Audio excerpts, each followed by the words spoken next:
प्रधानमंत्री नरेंद्र मोदी 18 जुलाई को एक बार फिर से बिहार दौरे पर आने वाले हैं। ये उनके कार्यकाल का मोतिहारी में छठा दौरा होगा और इसे बीजेपी ने ऐतिहासिक और जनभावनाओं से जुड़ा बताया। ये मोदी मोतिहारी के गांधी मैदान में आयोजित एक विशाल जनसभा को संबोधित करेंगे। प्रधानमंत्री के कार्यक्रम को लेकर तैयारियां जोरों पर हैं। बीजेपी नेता और अधिकारी लगातार कार्यक्रम स्थल का दौरा कर रहे हैं। पीएम मोदी के इस दौरे के दौरान बिहार को अरबों रुपए की योजनाओं की सौगात मिलने की संभावना है। सूत्रों के मुताबिक इसमें इंफ्रास्ट्रक्चर, स्वास्थ्य, रेलवे और कृषि से जुड़े कई प्रोजेक्ट शामिल हो सकते हैं। बिहार में मतदाता सूची के विशेष गहन पुनरीक्षण को लेकर राजनीतिक घमासान जारी है। विपक्ष ने चुनाव आयोग की भूमिका पर सवाल उठाते हुए इसे गोदी आयोग बताया। विपक्ष ने आरोप लगाया है कि ये प्रक्रिया मतदाताओं को सूची से हटाने के लिए की जा रही है। विपक्ष का कहना है कि इस कवायद से भारतीय जनता पार्टी को फायदा होगा। इस बीच चुनाव आयोग ने अहम जानकारी दी है। आयोग के मुताबिक करीब 86% मतदाता अपना फॉर्म जमा कर चुके हैं। मौजूदा आंकड़ों के मुताबिक बिहार की मतदाता सूची में 35 लाख से ज्यादा वोटर्स का नाम लिस्ट से कट सकता है। चुनाव आयोग के इस नए अपडेट के बाद अब प्रक्रिया को लेकर विवाद और बढ़ सकता है।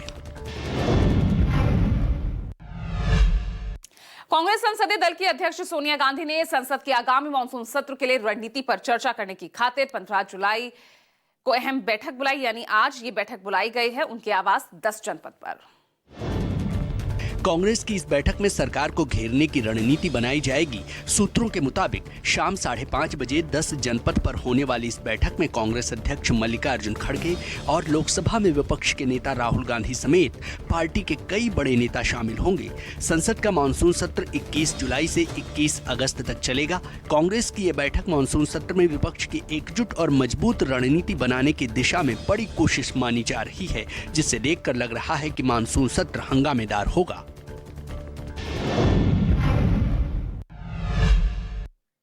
मुजफ्फरपुर में पुलिस पर दबंगई का आरोप लगा है। आरोप है कि ओवरटेक करने पर ऑटो चालक को इतनी बेरहमी से पीटा गया कि उसके पैर तोड़ दिए गए। मुजफ्फरपुर में पुलिस की कार्यशैली हमेशा सुर्खियों में रहती है। कभी घर से उठाकर झूठे केस में फंसाने का आरोप लगता है, तो कभी लूट के शिकार शख्स को हवालात में पीटने का आरोप, और अब ओवरटेक करने पर ऑटो चालक को बेरहमी से पीटने का आरोप। मामला काजिम अहमदपुर थाने इलाके का है। ऑटो चालक का कसूर बस इतना था कि उसने पुलिस वाले के परिचित की गाड़ी को ओवरटेक कर दिया था। नाराज शख्स ने पुलिस बुला ली। पुलिस कर्मियों ने इतना पीटा कि वो बेहोश हो गया। मदरसे में मौलवियत की तालीम सीख रही एक नाबालिग लड़की ने मौलाना पर जो आरोप लगाए वो बेहद संगीन है। आरोप है कि मौलाना ने तमंचे के बल पर नाबालिग के साथ दरिंदगी की। लड़की की आबरू को तार तार करने वाला मौलाना मदरसे पर ताला लगाकर फरार हो गया था, लेकिन पुलिस से कब तक बचता। आरोप है कि इस दरिंदे ने तमंचे के बल पर लड़की की आबरू को तार तार कर दिया। मदरसे में पढ़ने वाली नाबालिग छात्रा ने मौलाना पर उसके भाई की हत्या करने की धमकी देकर बलात्कार करने के आरोप लगाए हैं। संबंध में प्रार्थना पत्र दिया गया। इस पे तत्काल प्रभाव से अभियोग पंजीकृत किया गया। विवेचनात्मक कार्रवाई के क्रम में जो एक्यूज है उसको हिरासत में लिया गया है। मोतिहारी के सरकारी स्कूल में छात्र छात्राओं की थाली में मध्याह्न भोजन में मरी हुई मकड़ी परोस दी गई। खाना बनाने वाली एजेंसी के खिलाफ बच्चों ने जमकर हंगामा किया। मामला पूर्वी चंपारण जिले के सुगौली नगर पंचायत के वार्ड नंबर 11 के राजकीय प्राथमिक विद्यालय भटवा टोला का है, जहां स्कूल में नौनी हालों की थाली में मरा हुआ मकड़ी परोस दिया गया। हम लोग का उझलवा रहा था ना, तो उसमें एक उझिल दिया और दूसरा उझिल रहा था ना, तो उसमें मकड़ा मिला। जिसके बाद नौनी हालू ने खाना खाने से साफ इनकार कर दिया।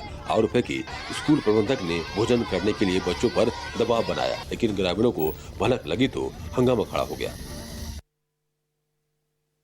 देवरिया बाजार में भूस्खलन, कई मकानों को नुकसान, गाड़ियां मलबे में दबी, 2 लोग बताए जा रहे हैं घायल।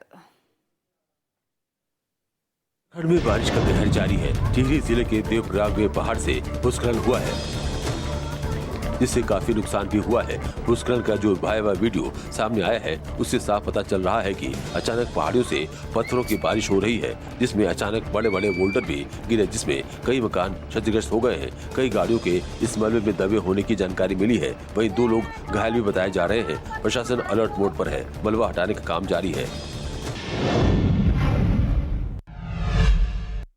उत्तर प्रदेश प्रदेश के मैनपुरी में जलभराव से परेशान स्कूली बच्चे, नाले की दीवार पर चलते समय छात्रा गिरी, नगर पंचायत पर लापरवाही का आरोप लगा।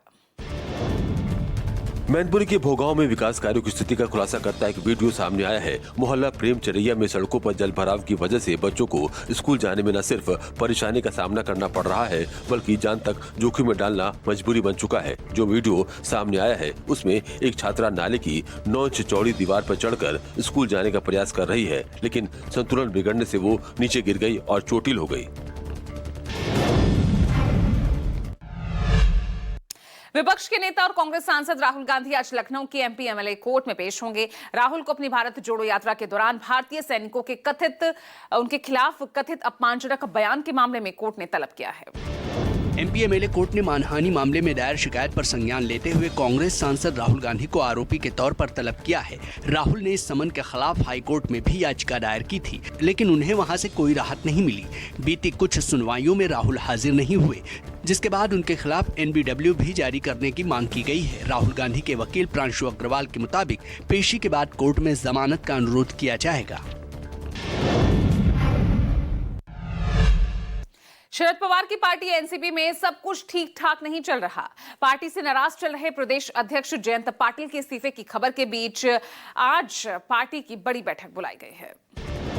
एनसीपी की यह बैठक बेहद महत्वपूर्ण मानी जा रही है। बताया जा रहा है कि शरद पवार इस बैठक में कई महत्वपूर्ण निर्णय ले सकते हैं। चर्चा है कि एनसीपी एसपी में 2 गुट हैं। एक गुट का कहना है कि अगर उन्हें राजनीति में बने रहना है तो अजीत पवार की पार्टी में मर्जर देना चाहिए, जबकि दूसरा गुट जो अजीत पवार से नाराज है वो चाहता है कि उन्हें केंद्र की एनडीए के साथ चले जाना चाहिए। इसलिए आज होने वाली बैठक बेहद महत्वपूर्ण है, जिसमें पार्टी की दिशा और दशा दोनों ही तय की जाएगी। उत्तर प्रदेश में भीषण बारिश से बांध लबालब, ललितपुर में खोले गए सभी गेट, एक्टिव मोड में प्रशासन दिखा। यूपी के ललितपुर में हो रही झमाझम बारिश से जिले में बाढ़ जैसे हालात हैं। कई गांव जलमग्न हैं तो कई मोहल्लों में घरों और दुकानों तक में पानी भर चुका है। बरसात के बाद बाढ़ की हालात को इन तस्वीरों में समझा जा सकता है। 4 पहिया वाहन भी पानी में तैरते नजर आ रहे हैं। हालात को कंट्रोल में करने के लिए जिले में मौजूद अधिकतम बांधों के गेट खोले जा रहे हैं, जिससे पानी निकल सके। इधर जिला प्रशासन पूरी तरह से अलर्ट मोड पर है। मध्य प्रदेश के श्योपुर में झमाझम बरसात, तूफान पर कुंवारी नदी, विजयपुर सब्जी मंडी में भी पानी भरा। हालात देखकर लोगों में डर का माहौल। मध्य प्रदेश के श्योपुर जिले में लगातार हो रही बारिश की वजह से कुंवारी नदी उफान पर पहुंच गई है। नदी का जलस्तर लगातार बढ़ रहा है। विजयपुर सब्जी मंडी में भी पानी घुस गया है। नदी में आए उफान की वजह से विजयपुर नगर की निचली बस्तियों में रहने वाले लोगों में डर का माहौल बना हुआ है। लोग नदी का जलस्तर कम होने का इंतजार कर रहे हैं, लेकिन जलस्तर कम होने के बजाय बढ़ता जा रहा है। प्रशासन और पुलिस की टीमें हालातों पर नजर बनाए हुए है ताकि आपात स्थिति में फौरन राहत और मदद पहुंचाई जा सके। और चलिए अब आगे बढ़ते हैं। सोशल मीडिया इन्फ्लुएंसर लीला साहू अपनी और गांव की बाकी गर्भवती महिलाओं की आवाज उठा रही है, तो वहीं सीधी से सटे रीवा में पुल पर बाढ़ का पानी आने से एक गर्भवती महिला अस्पताल नहीं पहुंच सकी। 2 घंटे तड़पती रही और रास्ते में ही उसकी मौत हो गई। घटना रीवा के भनिंगवा गांव की है। प्रिया रानी कौल, जो कि सोनू कौल की पत्नी थी, उसकी प्रेगनेंसी के दौरान अचानक तबीयत बिगड़ गई। परिजन उसे जवा अस्पताल लेकर जा रहे थे। इसी दौरान रास्ते में महना नदी का उफान तेज था। सभी लोग नदी के एक तरफ ही फंसे रहे। इसी दौरान करीब 1 घंटे तक प्रिया रानी तड़पती रही। हालांकि इस दौरान गाँव के झोला छाप डॉक्टर को बुलाया गया और महिला को दिखाया गया। डॉक्टर ने महिला को मृत बताया।